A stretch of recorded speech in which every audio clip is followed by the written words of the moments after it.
Physical and chemical adsorption.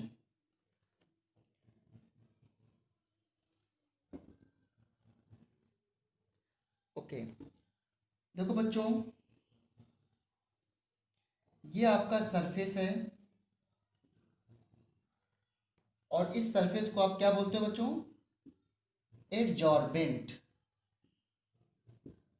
Adsorbent क्या होता है? जिस पर कोई सब्सटेंस एडजॉर्ब होता है उसके सरफेस पे, ठीक है।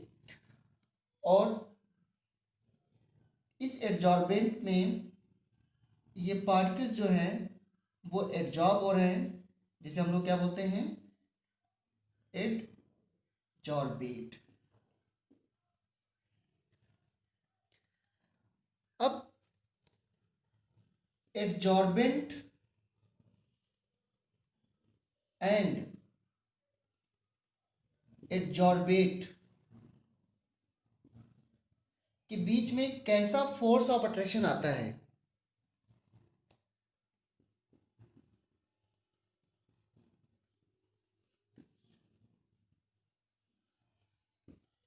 कैसा फोर्स ऑफ अट्रैक्शन होता है, उसके बेस पे हम एडजॉर्प्शन को दो पार्ट में डिवाइड कर सकते हैं, फिजिकल एंड केमिकल एडजॉर्प्शन। कोई बच्चा बता सकता है मुझे कि जब एडजॉर्बेंट और एडजॉर्बेट आपस में अट्रैक्ट होंगे तो उनके बीच में क्या क्या फोर्स बन सकते हैं? क्या फोर्स बन सकता है? दो टाइप के फोर्स हो सकते हैं, एक वंडरवॉल फोर्स और दूसरा केमिकल बॉन्ड बन सकता है। वंडरवॉल फोर्स जानते हो, आपको इंटरमॉलिक्यूलर फोर्सेस है, और केमिकल बॉन्ड जो है वो बॉन्ड बन रहा है उसमें, that is a chemical force. तो फोर्स ऑफ अट्रैक्शन जो होता है इनके बीच में वो दो हो सकते हैं, that is weak van der Waals force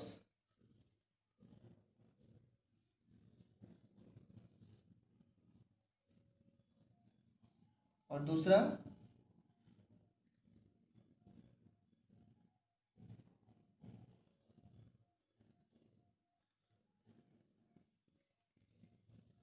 chemical force, that is strong chemical force. Strong chemical force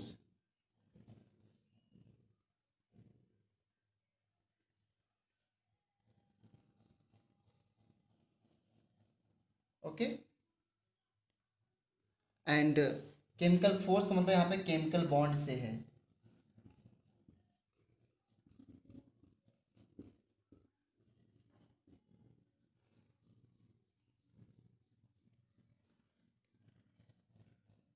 so physical adsorption में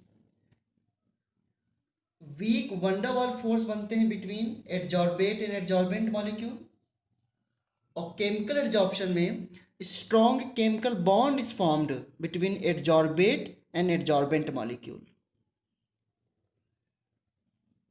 understood?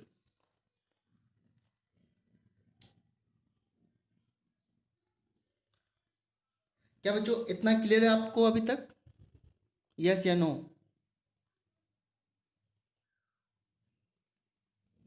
Yes sir. Okay, sir अपनी वीडियो को स्पॉटलाइट कर लो सर।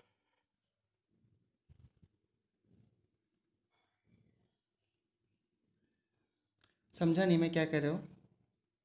सर जब आप पार्टिसिपेंट्स पे जाओगे ना तो अपने नाम पर क्लिक कर दो, अच्छा, उधर स्पॉटलाइट वीडियो आएगा, उस पर क्लिक कर देना।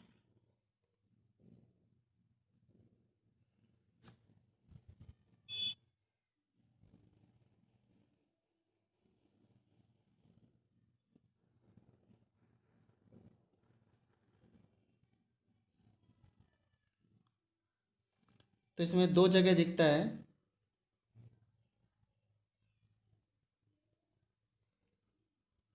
कर दिया मुझे। इससे क्या चेंजेस, क्या मिला, क्या होगा मतलब सर इससे? जैसे कोई आप किसी से पूछते कोई आंसर देगा तो सर आपकी स्क्रीन चली जाती है और उसकी स्क्रीन आ जाती है, मतलब तो अच्छा वो अच्छा नहीं होएगा, फिर आपकी स्क्रीन ही रहेगी। अच्छा अच्छा, ठीक है।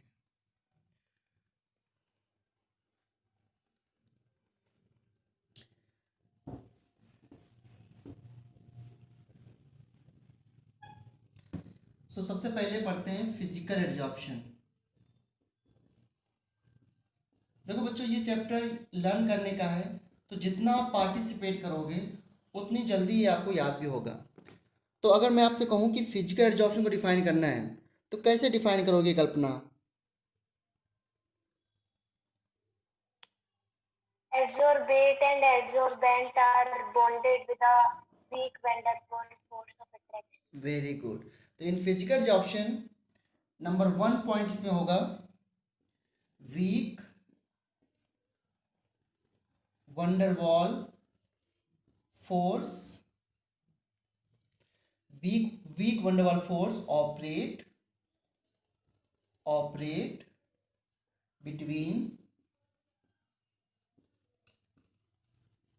adsorbate and adsorbent। पहला पॉइंट ये हो गया, कोई बॉन्ड नहीं बनता है, बस मॉलिक्यूल आकर के उसके सरफेस में चिपक जाते हैं बाय वंडर वाल फोर्स। दूसरा point, the heat of adsorption.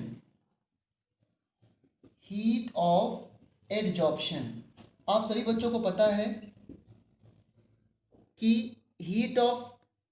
जो एडजॉर्प्शन प्रोसेस होता है that is exothermic. That means जब भी एडजॉर्बेट पार्टिकल्स एडजॉर्बेट होते हैं on the surface of adsorbent, तो एनर्जी रिलीज होती है बिकॉज इनके बीच में फोर्स ऑफ अट्रैक्शन आता है। तो यहाँ पे हीट ऑफ एडजॉर्प्शन हाई होना चाहिए या लो होना चाहिए with respect to chemical adsorption.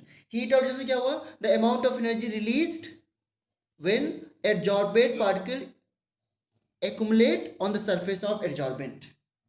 जब adsorbate particles adsorbent के surface पे स्टिक होते हैं, चिपकते हैं या accumulate होते हैं, then it is called heat of adsorption।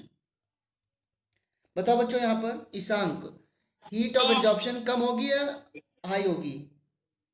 लो होना चाहिए सर। बिल्कुल सही। तो heat of absorption is low। ठीक है, heat of absorption is low. इसका डेटा भी है जो कि वैरी करता है बुक्स में, तो इसको आप 20 से 40 किलो जूल पर मोल रफली बोल सकते हो आप इस तरीके से, है ना। इसका मतलब क्या है कि जब फिजिकल एड्जॉर्प्शन होता है तो जब एड्जॉर्बेट पार्टिकल सरफेस में एड्जॉर्ब होते हैं तो एनर्जी 20 से लेकर 40 किलो जूल तक वेरी करती है, इतनी रिलीज हो सकती है। एनर्जी रिलीज है ये ना, ऑलवेज रिलीज होती है। थर्ड पॉइंट,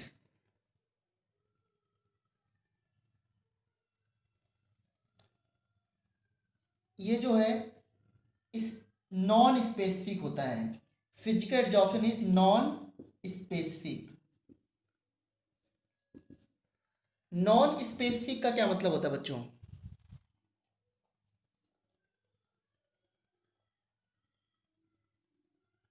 बता सकता है कोई?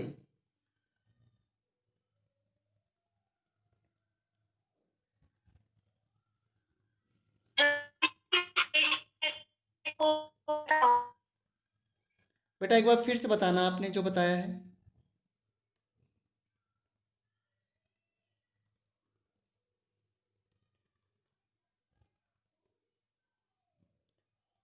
सर एब्जॉर्बेंट किसी स्पेसिफिक गैस को या मतलब किसी भी मॉलिक्यूल हो गया या गैस हो गया उसको एड्जॉर्ब कर सकता है। करता होगा। Very good Harshita, very good.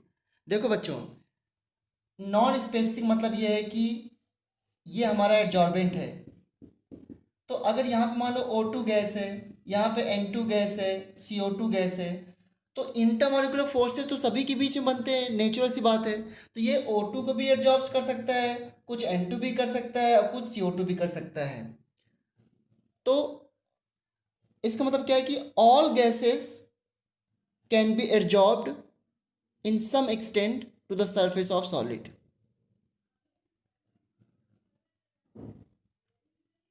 क्या ये पॉइंट क्लियर है? मुदित, कल्पना, हर्ष, आदित्य यादव, ईशांक? रिपीट कर दो बात। मैं कह रहा हूँ कि अगर देखो ये एड्जॉर्बेंट है, एड्जॉर्बेंट के पास जो भी गैसेज होंगी, चाहे वो N2 हो, O2 हो, N2 हो, CO2 गैस हो, हीलियम गैस हो, सभी गैसेज एड्जॉर्ब हो सकती हैं कुछ एक्सटेंट में। तो ये नॉन स्पेसिफिक हुआ ना। ऐसे तो नहीं कोई एक ही टाइप की गैस कोई एडजॉर्ब कर रहा है, क्योंकि इंटरमोलिकुलर फोर्सेस फॉर्म करने हैं, वो इंटरमोलिकुलर फोर्सेस सबके बीच में हो सकते हैं।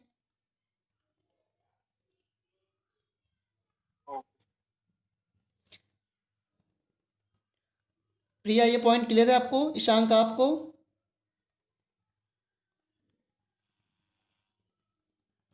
करमवीर आपको?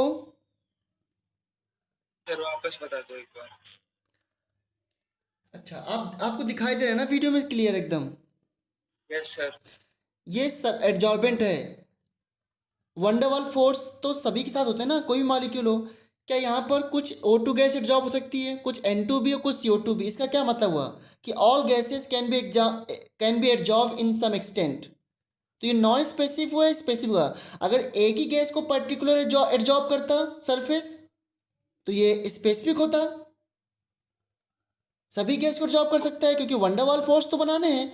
अब O2 एडजॉर्ब हो रही है, O2 ने कुछ साथ में N2 को भी एडजॉर्ब करा लिया, CO2 भी एडजॉर्ब हो गई, हीलियम गैस होती है वो भी एडजॉर्ब हो जाती है। तो ये क्या हुआ? Non specific.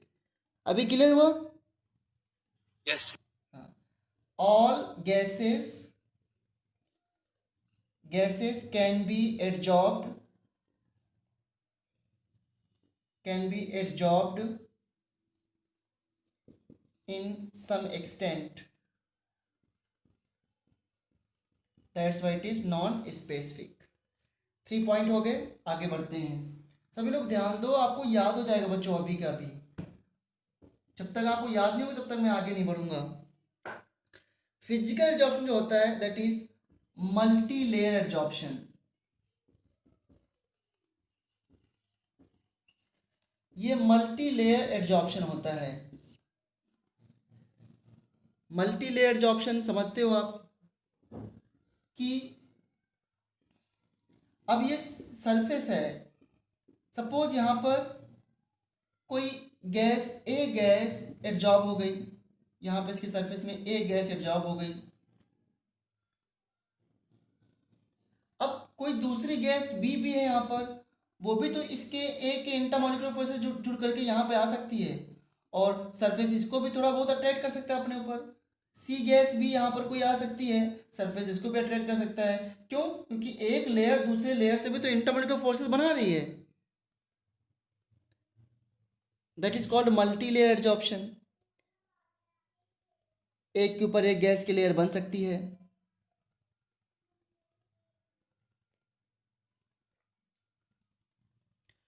और यहाँ पे कोई केमिकल बॉन्ड तो फॉर्म नहीं होता है, कोई केमिकल बॉन्ड तो फॉर्म नहीं हो रहा है, तो इसलिए no activation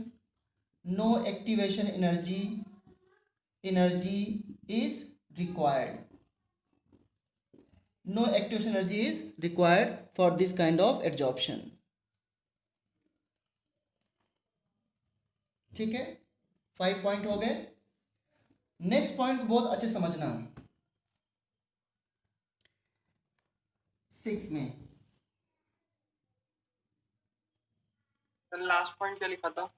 multi layer adsorption, एक गैस के ऊपर दूसरी लेयर, गैस की लेयर, तीसरी गैस की लेयर, क्योंकि इंटरमॉलिक्यूलर फोर्सेस हैं, नहीं हर सर, गैस के दूसरे गैस से इंटरमॉलिक्यूलर फोर्स ऑफ अट्रैक्शन होता है, इसलिए। ठीक है, sir fifth point. Fifth point ही तो मल्टी लेयर एडजॉर्प्शन फिफ्थ था। Point sir no activation energy था। हाँ, no activation Okay, energy sir. Required, क्योंकि एक्टिवेशन एनर्जी देखो केमिकल काइनेटिक्स से याद है ना कि जब केमिकल रिएक्शन होती है तब एक्टिवेशन एनर्जी चाहिए। यहाँ पे कोई केमिकल बॉन्ड तो बन नहीं रहा है, खाली इंटरमॉलिक्यूलर फोर्सेस जुड़ जा रहे हैं, इस वजह से एक्टिवेशन एनर्जी की कोई जरूरत नहीं है। 6 पॉइंट सभी बच्चे ध्यान से समझेंगे। 6 पॉइंट में बता रहा हूं मैं, effect of temperature on physical adsorption. पहले आप मुझे खुद बताओ, टेम्परेचर बढ़ाने से फिजिकल एडजॉर्प्शन बढ़ना चाहिए, घटना चाहिए? बिल्कुल स्ट्रेट फॉरवर्ड है, तो टेल मी। घटना चाहिए सर। करमवीर क्या बोलते हो बेटा आप? कम होना चाहिए। बिल्कुल सही जवाब है, कम होना चाहिए, होता भी कम है। क्यों? So on increasing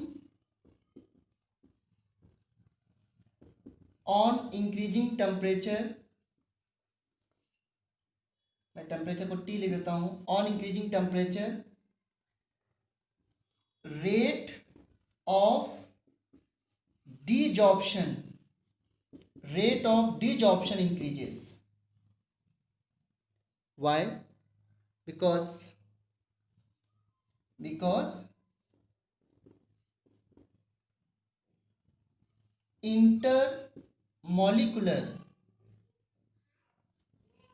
intermolecular force of attraction between adsorbate and adsorbent decreases. बिल्कुल क्लियर है सभी बच्चों को? डिजॉर्प्शन समझते हो क्या होता है? डिजॉर्प्शन, एडजॉर्प्शन मतलब सरफेस पे चिपक जाना और डिजॉर्प्शन मतलब सरफेस के छोड़ के चले जाना। ये पॉइंट सभी क्लियर है? आगे बढ़ जाओ बच्चों। Yes sir. ओके, अब इस पॉइंट को एक ग्राफ से दिखा सकते हैं। देखो कैसे,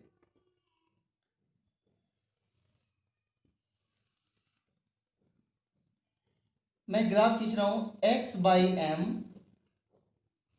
वर्सेस t। अब कह सकते हो x/m क्या है? सो m है यहां पर मास ऑफ एडजॉर्बेंट या सरफेस, और x है मास ऑफ एडजॉर्बेट। जरा रिपीट करना, मैंने m को क्या बोला है बच्चों? रिपीट करो। Mass of absorbent. एडजॉर्बेंट बेटा, एडजॉर्बेंट, एडी। हाँ, अमन क्या बोला मैंने एम को? अमन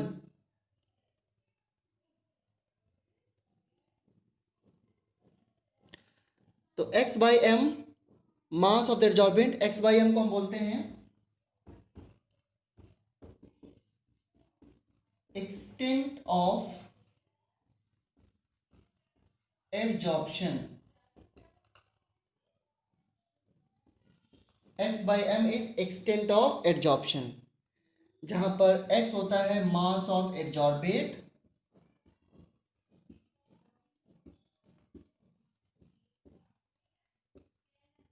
और m होता है मास ऑफ एडजॉर्बेंट।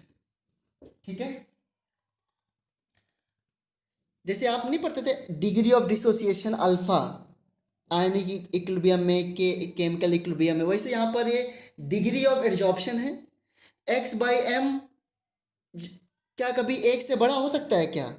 कभी ऐसा हो सकता है कि एडजॉर्बेट ज़्यादा हो गया और मास ऑफ एडजॉर्बेंट कम हो गया? ऐसा नहीं होगा ना। तो वैसे अल्फ़ा भी देखो 100% डिसोसिएशन में अल्फ़ा 1 हो जाता है। ठीक है, तो अल्फ़ा 100 से ज़्यादा नहीं हो सकता, क्योंकि 1 मोल डिसोसिएट हो सकता है, उससे ज़्यादा डिसोसिएट नहीं हो सकता। सो x/m जो है that is degree of adsorption या एक्सटेंट ऑफ एडजॉर्प्शन। टेम्परेचर बढ़ने से, x एक्सिस में टेम्परेचर बढ़ रहा है, टेम्परेचर बढ़ने से एडजॉर्प्शन घटता है। तो इस ग्राफ को कैसे बनाऊं मैं? पहले जब टेम्परेचर कम है तो एडजॉर्प्शन हाई है, टेम्परेचर लो तो एडजॉर्प्शन लो, तो you can draw like this. ठीक है, इस तरह से 0 भी हो सकता है। तो इस तरीके से ये ग्राफ बनेगा आपका। ठीक है बच्चों, टेम्परेचर डिक्रीज होने से एडजॉर्प्शन डिक्रीज होता है। ये 6 पॉइंट था। अब एक पॉइंट और आते हैं 7 पॉइंट में।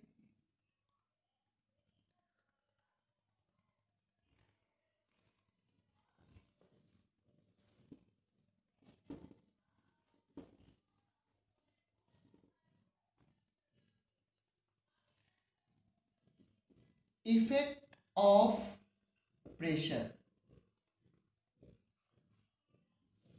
बताओ बच्चों, फिजिकल एडजॉर्प्शन में प्रेशर का क्या इफेक्ट पड़ेगा? इंक्रीज या डिक्रीज? प्रेशर बढ़ाने से एड्जॉर्प्शन इंक्रीज होगा या डिक्रीज होगा? इंक्रीज। इंक्रीज होगा, क्योंकि जितना प्रेशर बढ़ाएंगे इसका मतलब गैस के पार्टिकल हम उतना ज़्यादा ऐड कर रहे हैं, तो प्रेशर तो उतना ज़्यादा एड्जॉर्प्शन होगा। ठीक है, इसको ग्राफ से कैसे दिखाएं हम लोग? पहले तो मैं लिखूंगा physical adsorption increases with increase in pressure. ठीक है, ग्राफ बनाता हूं x/m वर्सेस p। ठीक है, अब प्रेशर बढ़ा रहा हूं तो एड्जॉर्प्शन बढ़ रहा है। So nature of the graph will be like this. Pressure बढ़ाया हमने, एड्जॉर्प्शन बढ़ा। क्या बच्चों बढ़ता ही रहेगा क्या हमेशा?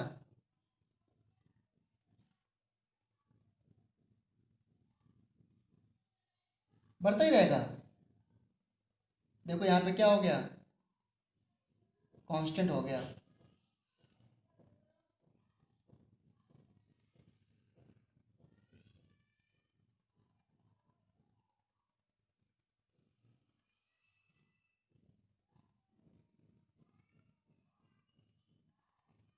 कांस्टेंट हो गया। इस कांस्टेंट प्रेशर को बोलते हैं सैचुरेट प्रेशर। Saturate pressure.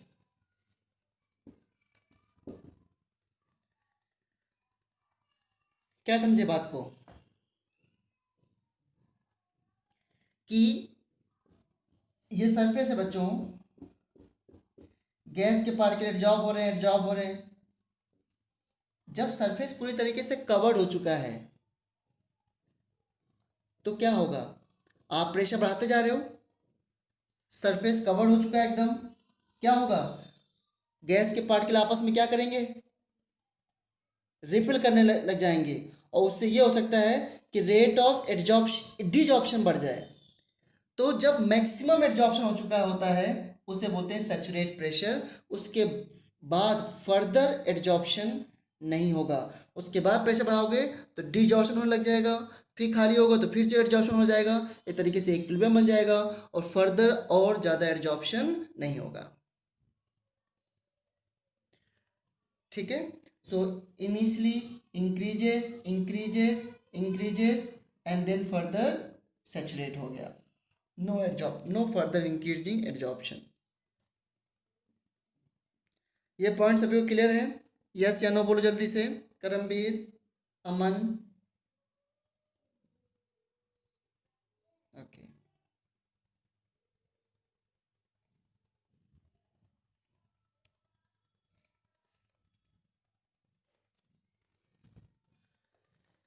अब कोई बच्चा मुझे, अब पॉइंट तो और भी कह सकता हूं मैं कि सरफेस एरिया बढ़ने से एड्जॉर्प्शन बढ़ता है, ये तो कॉमन पॉइंट है, इसको आप अपने आप से ऐड कर सकते हो।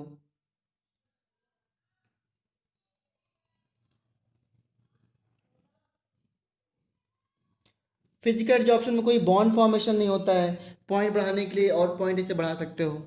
क्या आप में से कोई भी, मैं इसको हटा देता हूँ पहले तो, क्या आप में से कोई भी इन 7 पॉइंट को रिपीट कर सकता है? मुझे बड़ी खुशी होगी।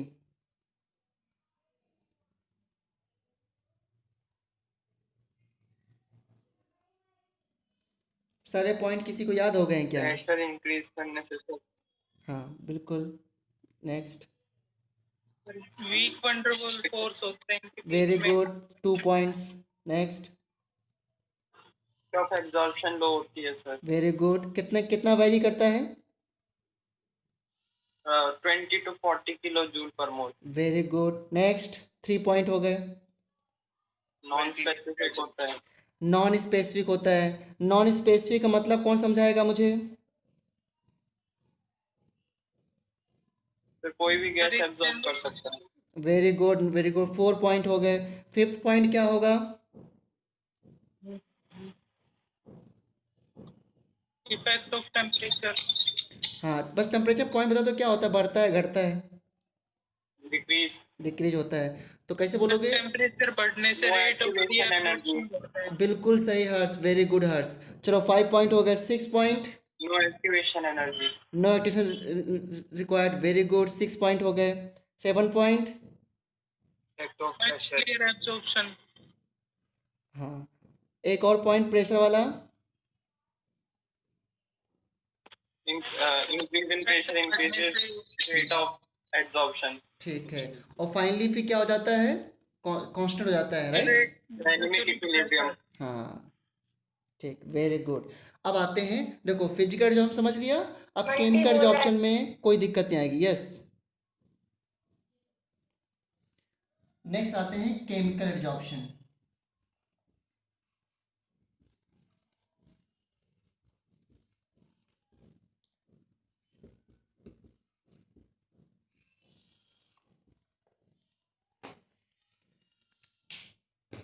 तो इसमें फर्स्ट पॉइंट क्या है?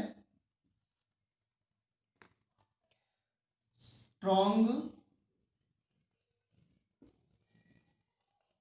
Chemical bond is formed between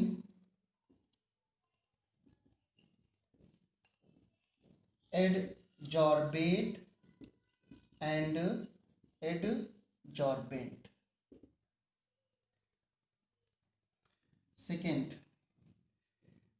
second point इसमें मैंने क्या बताया था फिजिकल एडजॉर्प्शन में? सेकेंड पॉइंट, हाँ, heat of adsorption. Heat of adsorption. अब यहाँ पे स्ट्रॉन्ग बॉन्ड बन रहा है तो heat of adsorption will be high. तो क्या होती है? Is high. कितना? 40 से 400 kilo joule per mole. This is रफली, है ना। थर्ड उसमें मैंने क्या बताया था कि जो फिजिकल एडॉप्शन होता है वो नॉन स्पेसिफिक होता है, और ये क्या होगा आपका? स्पेसिफिक। स्पेसिफिक क्यों? अगर बॉन्ड बन रहा है तो बॉन्ड एक ही टाइप के मॉलिक्यूल से तो बनेगा ना बॉन्ड।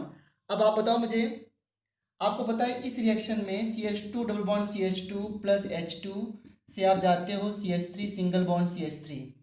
ठीक है बच्चों। अब ये रिएक्शन निकेल कैटलिस्ट की प्रेजेंस में होती है। अब निकेल H2 को एडजॉर्ब करता है अपने सरफेस में या O2 को एडजॉर्ब करता है? H2 को। स्पेसिफिक है ना, तभी तो बोलते हैं निकेल को। निकेल क्या होता है यहाँ पर? Hydrogenation catalyst. Hydrogenation catalyst. तो ये हाइड्रोजनेशन कराता है ना, तो स्पेसिफिक हुआ ना बच्चों। तो इसलिए अगर बॉन्ड बन रहा है तो बॉन्ड वो स्पेसिफिक मॉलिक्यूल से बनेगा कि निकेल है तो वो H2 से बॉन्ड बनाएगा, कोई दूसरा कैटलिस्ट है तो वो दूसरे से बॉन्ड बनाएगा।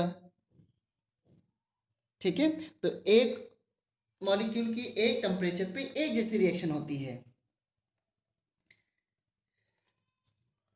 तो इसलिए ये क्या होता है? Specific. One type of gas जो है वो, सर आपने हीट ऑफ एब्जॉर्प्शन की वो रेंज क्या लिख सकते हैं? Heat of adsorption is high, ये मैंने बताया। 40 से 400,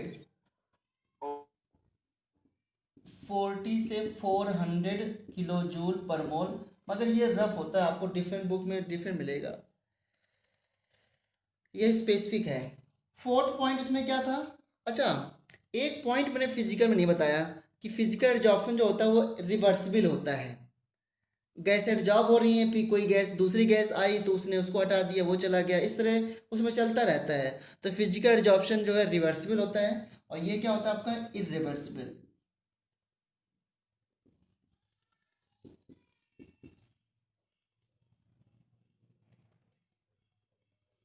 ठीक है। फिफ्थ वहां पे क्या बताया था हमने? Multi layer. यहाँ पे क्या होता है? Mono layer adsorption. ठीक है, क्योंकि बॉन्ड तो एक ही टाइप के मॉलिक्यूल से होगा ना, तो it will be mono layer adsorption. अभी हम केमिकल एडजॉर्प्शन के आगे और भी एप्लीकेशन देखेंगे तो ये पॉइंट बिल्कुल क्लियर हो जाएंगे। 6, जब केमिकल बॉन्ड बनता है तो एक्टिवेशन एनर्जी की नीड होती है ना, याद करो केमिकल काइनेटिक्स से एक्टिवेशन एनर्जी होती है वो।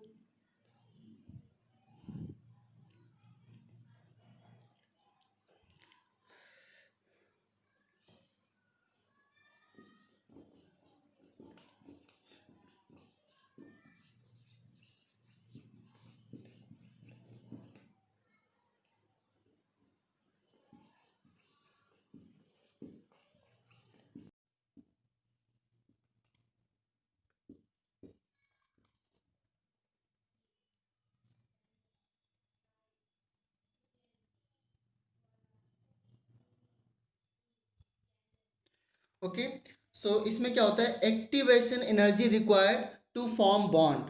बॉन्ड को फॉर्म करने के लिए एक्टिवेशन एनर्जी की नीड होती है यहाँ पर।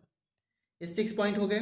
अब यहाँ पे ज़्यादा एक्सप्लेन करने की जरूरत नहीं है मुझे, क्योंकि आपने फिजिकल एडजॉर्प्शन में सारे पॉइंट को अच्छे से समझ लिया है।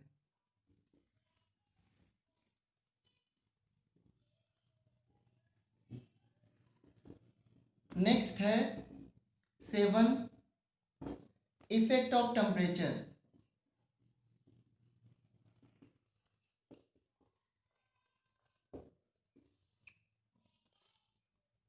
अब इफेक्ट ऑफ टेम्परेचर कैसे बताएं?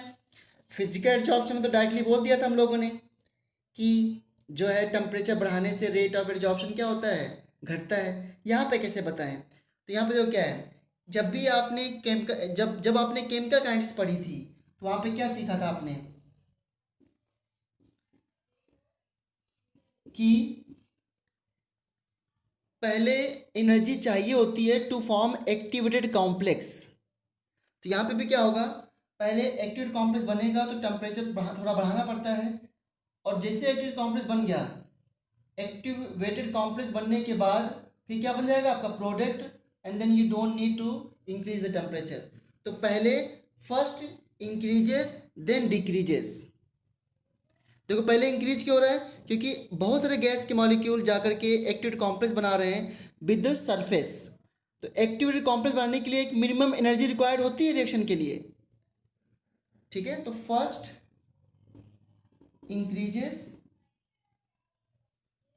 Increases and then decreases.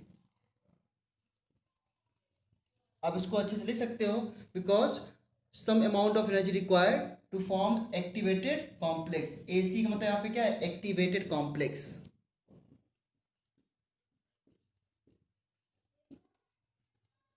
Complex किसके बीच में, बिटवीन एडजॉर्बेट एंड एडजॉर्बेंट।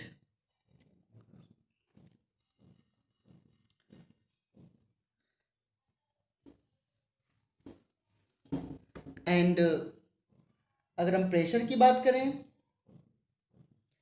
तो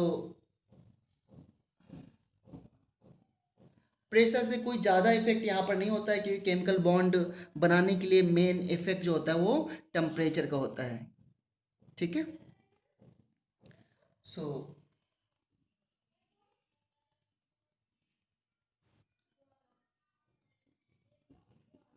not much effect of pressure. इस तरीके से आप ये सारे पॉइंट लिख सकते हो।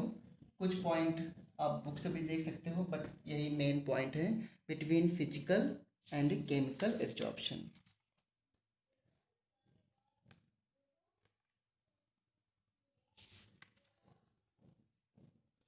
अब ऐसे क्वेश्चन आ सकते हैं कि why heat of adsorption is greater for chemical adsorption. तो क्या आप इसको नहीं कर सकते हो? क्यों बच्चों? अगर ये क्वेश्चन आ जाए why heat of adsorption is greater for chemical adsorption than physical adsorption, तो क्या बोलोगे इसको? फिजिकल एडजॉर्प्शन को फिजियो एडजॉर्प्शन, केमिकल एडजॉर्प्शन को केमी एडजॉर्प्शन भी कहते हैं, एडजॉर्प्शन। तो क्या इसका जवाब होगा कि इन chemical adsorption strong chemical bond is form, that's why more heat is released, ठीक है। थोड़ा बहुत अगर केमिकल एडजॉर्प्शन को और समझना चाहते हो तो मैं थोड़ा और बताता हूं। Of chemical adsorption.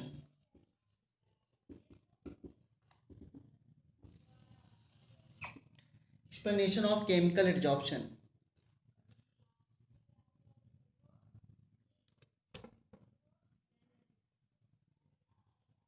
देखो जैसे यही रिएक्शन है, मैं आपको समझाता हूँ। CH2 double bond CH2 plus H2 in presence of nickel catalyst and you get CH3 at a temperature of 200 to 300 degree Celsius. तो क्या होता है देखो ध्यान से,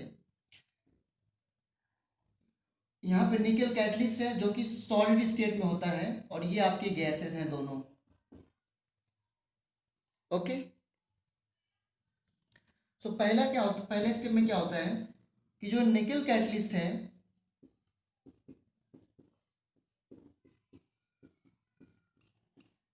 इस कैटलिस्ट में फ्री वैलेंसी होती हैं और इसके सरफेस में H2 गैस क्या होती है, एडजॉर्ब होती है। कैसे एडजॉर्ब होती है, पहले क्या करते हैं इसके सरफेस में डिफ्यूज करते हैं। तो H2 गैस इसके सरफेस में आ रही है तो क्या हुआ देखो ध्यान से, मैं सिर्फ इतना दिखाता हूँ निकल को। सो Ni ये इसके वैलेंसी हैं।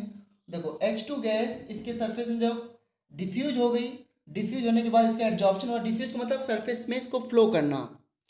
तो H2 गैस जब इसकी सरफेस में आई तो क्या हुआ कि हाइड्रोजन के बॉन्ड निकल से फॉर्म हो रहा है इस तरीके से देखो, और हाइड्रोजन का खुद का बॉन्ड यहाँ पे क्या हो रहा है, ब्रेक हो रहा है। इस स्टेट को क्या बोलते हो आप लोग बताओ, जब एक बॉन्ड ब्रेक होने जा रहा हो, this bond is breaking, this bond is forming, क्या बोलते हैं इसको,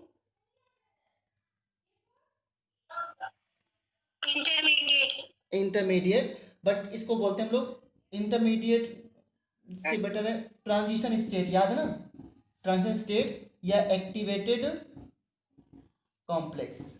कॉम्प्लेक्स। हाँ इस तरीके से एक्टिवेटेड कॉम्प्लेक्स बनता है, और इस कॉम्प्लेक्स को बनाने के लिए you must provide energy. That's why मैंने कहा कि इनिशियली, अच्छा जितना ज़्यादा एक्टिवेटेड कॉम्प्लेक्स बनेगा उतनी ज़्यादा रिएक्शन का रेट फास्ट होगा। ठीक है, इसके बाद क्या होगा कि ओल्ड बॉन्ड जो है वो ब्रेक हो जाएंगे और न्यू बॉन्ड फॉर्म हो जाएंगे। तो finally what will happen that Ni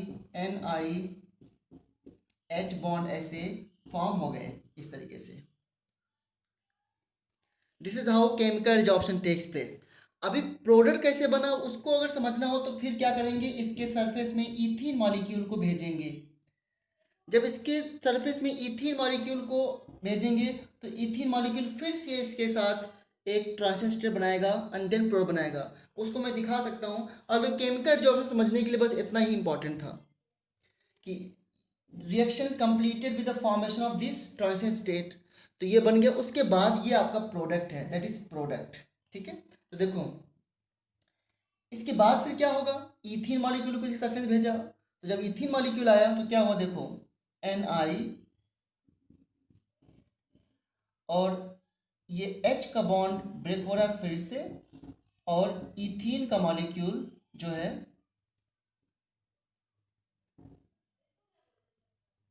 CH2 double bond CH2, ethene का मॉलिक्यूल इस H से बना रहा है बॉन्ड। तो देखो ये बॉन्ड फॉर्म हो रहा है, ये बॉन्ड फॉर्म हो रहा है, अब H के बॉन्ड ब्रेक हो रहे हैं, और यहाँ पर डबल बॉन्ड था ना, तो एक बॉन्ड यहाँ पर भी क्या हो रहा है, ब्रेक हो रहा है। F का मतलब बॉन्ड फॉर्म हो रहा है ना, this bond is forming, this bond is forming, and ये B का मतलब बॉन्ड ब्रेक हो रहा है। फाइनली क्या होगा, फाइनली देखो निकल सरफेस फ्री हो गया। नाउ निकल surface is free, catalyst reaction कराते हैं फिर फ्री हो जाते हैं, और H किससे जुड़ गया न्यू बॉन्ड में, इथीन से, तो क्या बन गया CH3 single bond CH3। This is how reaction takes place, this called surface reaction. समझे बात को कि नहीं समझे आप लोग, this how reaction takes place.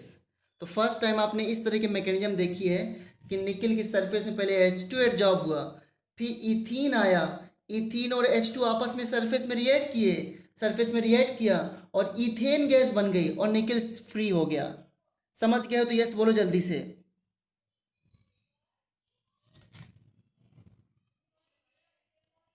बोलो सर।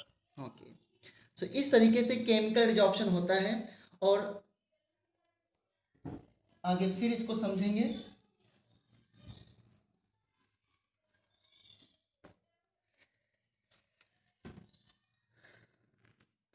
अब देखो फिजिकल एडजॉर्प्शन के लिए एक साइंटिस्ट ने थ्योरी दी थी, तो अब हम लोग पढ़ रहे हैं डिटेल से थोड़ा सा।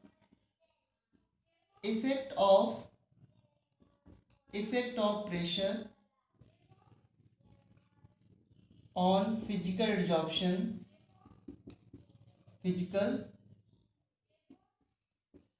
एडजॉर्प्शन, और इसको एक्सप्लेन किया था जिस साइंटिस्ट ने, उसका नाम था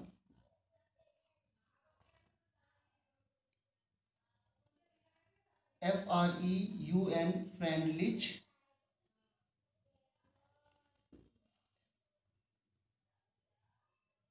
फ्रेंडलिच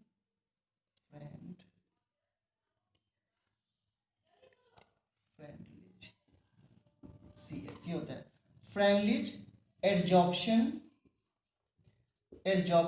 आइसोथर्म। बच्चों पता है आइसोथर्म का क्या मतलब होता है? कांस्टेंट टेम्परेचर हो जहां पर, दैट इज आइसोथर्म। ग्राफ बनते हैं। हाँ, तो फ्रेंडलिच एडजॉर्प्शन आइसोथर्म में जैसे हमको पता है कि फिजिकल एडजॉर्प्शन जो होता है वो प्रेशर बढ़ाने से बढ़ता है। Physical adsorption is increases with increase in pressure. तो क्या हम इससे इस बात को समझ सकते हैं कि x/m जो है वो डायरेक्टली प्रोपोर्शनल टू प्रेशर है, ठीक है। सो इसी बात को स्टडी करके फ्रेंडलिच ने एक इक्वेशन दी, हमको बस इक्वेशन समझनी है वो। तो Freundlich has given adsorption isotherm equation, that is x/m equal to k p की power 1/n। x/m equal to k p की पावर 1/n। तो इस इक्वेशन से ये तो लग रहा है ना कि हाँ x/m जो p के डायरेक्टली प्रोपोर्शनल है। अब ये पावर 1/n हो गया क्योंकि डिफरेंट प्रेशर पे ये इक्वेशन वेरी करती रहती है।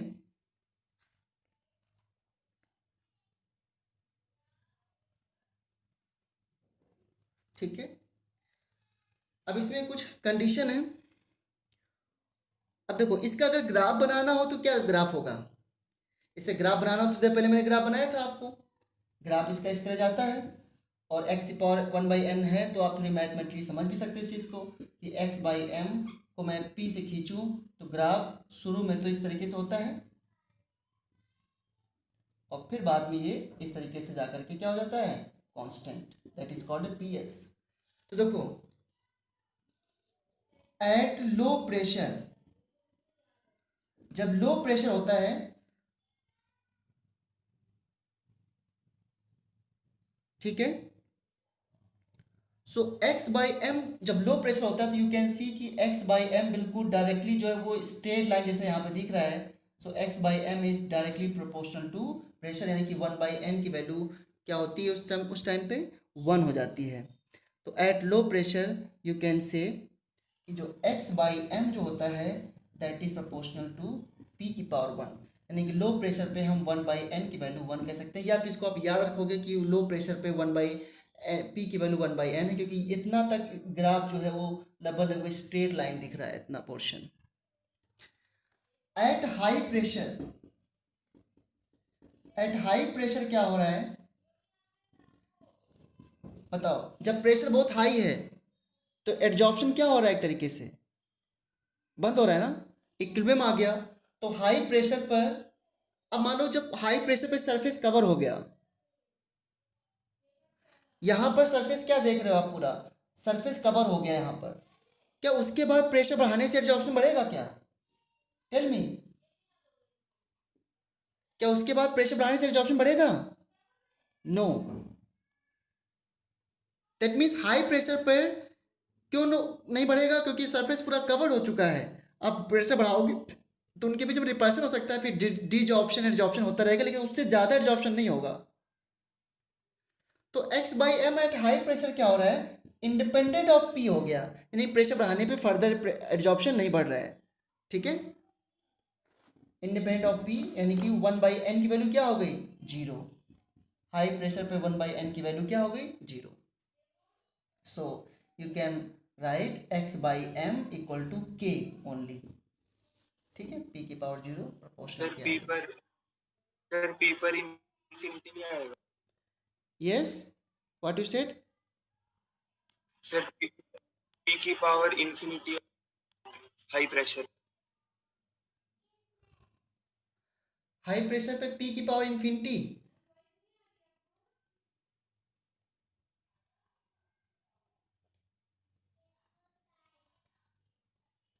इंडिपेंडेंट ऑफ प्रेशर क्या होता है, independent of pressure, high pressure का मतलब क्या हुआ कि फर्दर प्रेशर, हाई प्रेशर मतलब फर्दर प्रेशर बढ़ाने से एक्स बाई एम जो है वो नहीं डिपेंड कर रहा है उस पर।